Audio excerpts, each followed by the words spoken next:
ಗಡಿಯಾರ ಏನಾದರೂ ಕೆಟ್ಟೋದ್ರೆ ಆ ಗಡಿಯಾರನ ರೆಡಿ ಮಾಡೋದಕ್ಕೆ ಮಾರ್ಕೆಟಲ್ಲಿ ಬೇಜಾನ್ ಜನ ಇದ್ದಾರೆ. ಆದರೆ ಗಡಿಯಾರದ ಬದಲು ನಮ್ಮ ಜೀವನದ ಟೈಮ್ ಕೆಟ್ಟೋದ್ರೆ ಆ ಟೈಮ್ನ ಯಾರೂ ಸಹ ರಿಪೇರಿ ಮಾಡೋದಕ್ಕಾಗೋದಿಲ್ಲ. ನಮ್ಮ ಟೈಮ್ನ ನಾವೇ ಸರಿಪಡಿಸ್ಕೋಬೇಕು. ನೋಡಿ, ಇವಾಗಲೇ ದುಡ್ಡು ಬೇಕು, ಇವಾಗಲೇ ಈ ಕ್ಷಣದಲ್ಲೇ ದುಡ್ಡು ಬೇಕು ಅನ್ನೋರು ಯಾರು ಗೊತ್ತಾ? ಅವರು ಭಿಕ್ಷುಕರು. ಈಗ ಯಾರೋ ಭಿಕ್ಷೆ ಬೇಡಕ್ಕೆ ಬರ್ತಾರೆ, ನೀವು ನಾಳೆ ಕೊಡ್ತೀನಿ ಅಂತಂದರೆ ಅವರು ಆಯ್ತು ಸ್ವಾಮಿ ನಾಳೆ ಬರ್ತೀನಿ ಅಂತಾರೆ. ಇವಾಗಲೇ ಕೊಡಿ ಸ್ವಾಮಿ ದಾನ ಮಾಡಿ ಅಂತಾರೆ. ಭಿಕ್ಷುಕರಲ್ವಾ? ಇವಾಗಲೇ ಬೇಕು ದುಡ್ಡು. ಅದೇ ಸಂಜೆ ತನಕ ಕೆಲಸ ಮಾಡಿಬಿಟ್ಟು ಸಂಜೆ ನನಗೆ ದುಡ್ಡು ಬೇಕು ಅನ್ನೋರು ಯಾರು? ಅವರು ದಿನಕೂಲಿ ಮಾಡೋರು. ನಿಮಗೆ ಗೊತ್ತಿದೆ, ಸಂಜೆ ಆಗಿದ ತಕ್ಷಣ ದುಡ್ಡು ಕೇಳ್ತಾರೆ, ದುಡ್ಡು ಕೊಟ್ಟು ಕಳಿಸ್ಬೇಕು. ಅದೇ ಒಂದು ತಿಂಗಳ ತನಕ ವೆಯ್ಟ್ ಮಾಡಿ ತಿಂಗಳಾದ್ಮೇಲೆ ತೆಗೆದುಕೊಳ್ಳೋರು ಇವರು ಕೂಲಿ ಮಾಡೋರೆ, ಆದರೆ ಒಂದು ತಿಂಗಳು ಕಾಯ್ತಾರೆ ಅಷ್ಟೇ. ಅದೇ ಬಿಸ್ನೆಸ್ ಪೀಪಲ್ ಹೇಗೆ? ಅವರು ಒಂದು ದಿನ ಅಲ್ಲ, ಇವಾಗಲೇ ಅಲ್ಲ, ಒಂದು ದಿನವೂ ಅಲ್ಲ, ಒಂದು ತಿಂಗಳು ಅಲ್ಲ, ಬೇಕಾದರೆ 1 ವರ್ಷ ಕಾಯ್ತಾರೆ, 2 ವರ್ಷ ಕಾಯ್ತಾರೆ, ಇಲ್ಲ 3 ವರ್ಷ ಕಾಯ್ತಾರೆ. ಬಟ್ ಅವ್ರಿಗೆ ಏನು ಬೇಕೋ ಅದೆಲ್ಲ ಪಡ್ಕೊಳ್ಳೋ ತನಕ ಬಿಡಲ್ಲ.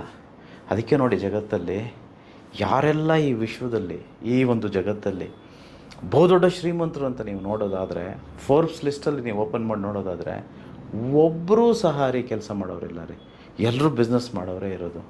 ಸೊ ನೀವು ಏನಾಗಬೇಕಂತ ಬಯಸ್ತೀರಾ? ನಾವೆಲ್ಲರೂ ಶ್ರೀಮಂತರಾಗಬೇಕಂತಾನೆ ಬಯಸೋದು. ಕನಿಷ್ಠ ಮಿನಿಮಮ್ 100 ಕೋಟಿ ಮಾಡಲೇಬೇಕಂತಲ್ವ ನಾವು ಪಣ ತೊಟ್ಟಿರೋ ಅಂಥದ್ದು. ಯಾರೆಲ್ಲ 100 ಕೋಟಿ ಮಾಡಬೇಕು ಅಂತಿದ್ದೀರೋ, ಬರೀ ದುಡಿತಿದ್ರೆ 100% ನಾನು ಹೇಳ್ತಿದ್ದೀನಿ, it's a promise, you will never make 100 crores because work will give you ಕೂಲಿ ಅಷ್ಟೇ.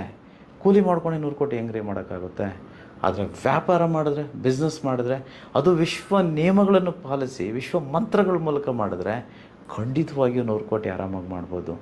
ಯಾವಾಗ ನಾವು ದುಡ್ಡಿಗೆ ಕೆಲಸ ಕೊಡ್ತೇವೋ ಆ ದುಡ್ಡು ನಮಗೆ ಪ್ರತಿಫಲವಾಗಿ 100 ಕೋಟಿಯನ್ನು ಮಾಡಿಕೊಡುತ್ತದೆ. ದುಡ್ಡನ್ನ ಇನ್ವೆಸ್ಟ್ ಮಾಡಬೇಕು, ದುಡ್ಡಿಗೆ ಕೆಲಸ ಕೊಡಬೇಕು, ದುಡ್ಡನ್ನ ಕೆಲಸಕ್ಕೆ ಇಟ್ಕೋಬೇಕು.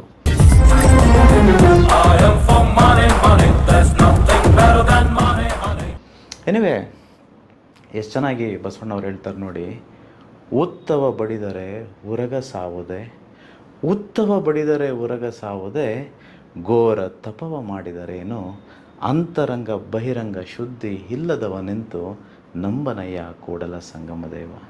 ಎಲ್ಲೋ ಒಂದು ಕಡೆ ನನಗನ್ಸುತ್ತೆ, ಈ ಅಫರ್ಮೇಷನ್ಸು, ಈ ಟೆಕ್ನಿಕ್ಸು ಮಾಡ್ತಿದ್ದೀವಿ, ಬಟ್ ನಾಟ್ ಕಂಪ್ಲೀಟ್ಲಿ, ಸಂಪೂರ್ಣವಾಗಿ ಮಾಡ್ತಿರೋಲ್ಲ. ಮಾಡ್ತಿದ್ರೂ ಒಂದು ವೇಳೆ ಎಷ್ಟೋ ಜನ ಅದನ್ನು 100% ಅಳವಡಿಸಿರಲ್ಲ. ಯಾರೆಲ್ಲ ಈ ವಿಶ್ವ ಕಲಿಕೆಯನ್ನು ಸಂಪೂರ್ಣವಾಗಿ ಅವರ ವ್ಯಾಪಾರದಲ್ಲಿ, ಅವರ ಲೈಫ್ನಲ್ಲಿ ತೊಡಗಿಸ್ಕೊಳ್ತಾರೋ ಅವರು ಮಾತ್ರ 100 ಕೋಟಿಯನ್ನು ಅದಕ್ಕೂ ಹೆಚ್ಚು ಮಾಡಿ ಈ ಭೂಲೋಕದ ಸಕಲ ಸಿರಿ ಸಂಪತ್ತುಗಳನ್ನು ಅನುಭವಿಸಿ ಮೇಲಕ್ಕೆ ಹೋಗ್ಬೋದು ಅಂತ ನಾನು ಅಂದ್ಕೊಳ್ತೇನೆ. ಎಲ್ಲರೂ ಕಲಿಯೋಣ. ಮುಂಬರುವ 8, 9, 10 ಆನ್ಲೈನಲ್ಲಿ ಪ್ರಪ್ರಥಮ ಬಾರಿಗೆ ನಿಮ್ಮ ಮನೆಯಲ್ಲೇ ಕುಳಿತುಕೊಂಡು ನಿಮ್ಮ ಮೊಬೈಲಲ್ಲೇ ವರ್ಕ್ಶಾಪ್ನ ಕೇಳ್ಬೋದು. ಆ ವರ್ಕ್ಶಾಪ್ನ ಕಲಿತು ಆ ವರ್ಕ್ಶಾಪ್ನಿಂದ ನಾವೆಲ್ಲರೂ ನಮ್ಮ ಬಿಸ್ನೆಸ್ಗೆ, ನಮ್ಮ ಲೈಫ್ಗೆ ಅಳವಡಿಸ್ಕೊಂಡು ಹಣ, ಆಸ್ತಿ, ಐಶ್ವರ್ಯಗಳನ್ನು ಹೇರಳವಾಗಿ ಪಡೆದು ಸುಖ, ಶಾಂತಿ, ನೆಮ್ಮದಿಯಿಂದ ಜೀವಿಸೋಣ ಅಂತ ನಾನು ನಿಮಗೆ ಹೇಳ್ತಿದ್ದೇನೆ. ಎಲ್ಲರೂ ಯಾರ್ಯಾರೆಲ್ಲ ಈ 100 ಕೋಟಿ ವರ್ಕ್ಶಾಪ್ಗೆ ರಿಜಿಸ್ಟರ್ ಆಗಿದ್ದೀರೋ, ಆಗ್ತಿದ್ದೀರೋ ಅವರೆಲ್ಲರೂ ಕಂಪಲ್ಸರಿ, ಇದು ಮ್ಯಾಂಡೇಟ್ರಿ, 9,000 ನಿಮ್ಮ ಪರ್ಸ್ನಲ್ಲಿ ಇರಲೇಬೇಕು. ಇದು ಮ್ಯಾಂಡೇಟ್ರಿ. ಯಾರೆಲ್ಲ ನೀವು ಪರ್ಸ್ನಲ್ಲಿ 9,000 ಇಟ್ಕೊಳ್ಳೋದಕ್ಕೆ ರೆಡಿ ಇಲ್ವೋ ಅವರು ಈ ವರ್ಕ್ಶಾಪ್ಗೆ ರಿಜಿಸ್ಟ್ರೇಷನ್ ಮಾಡ್ಕೊಳ್ಳೋಕ್ಕೆ ಹೋಗಬೇಡಿ, ಅದು ನಿಮಗಲ್ಲ.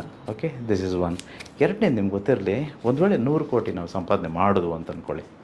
ಮಾಡಾದ್ಮೇಲೆ ಅದನ್ನು ಸೇಫಾಗಿರಲಪ್ಪ, ಯಾಕೆ ಸುಮ್ಮನೆ ರಿಸ್ಕ್ ತೆಗೆದುಕೊಳ್ಳೋದು ಅಂತಂತೇಳಿ ಸೇಫ್ಟಿಯಲ್ಲೇ ಸೇವಿಂಗ್ಸ್ ಅಕೌಂಟಲ್ಲೇ ಇಟ್ಬಿಟ್ಟು ಅಂದ್ಕೊಳ್ಳಿ.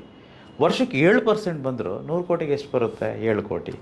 ಪ್ರತಿ ತಿಂಗಳು ಎಷ್ಟು ತೆಗೆದುಕೊಳ್ಬೋದು ಗೊತ್ತಾ? ನಾವು 100 ಕೋಟಿ ಅಲ್ಲೇ ಇರುತ್ತೆ, ಬಟ್ ನಾವು ಎಷ್ಟು ತೆಗೆದುಕೊಳ್ಬೋದು?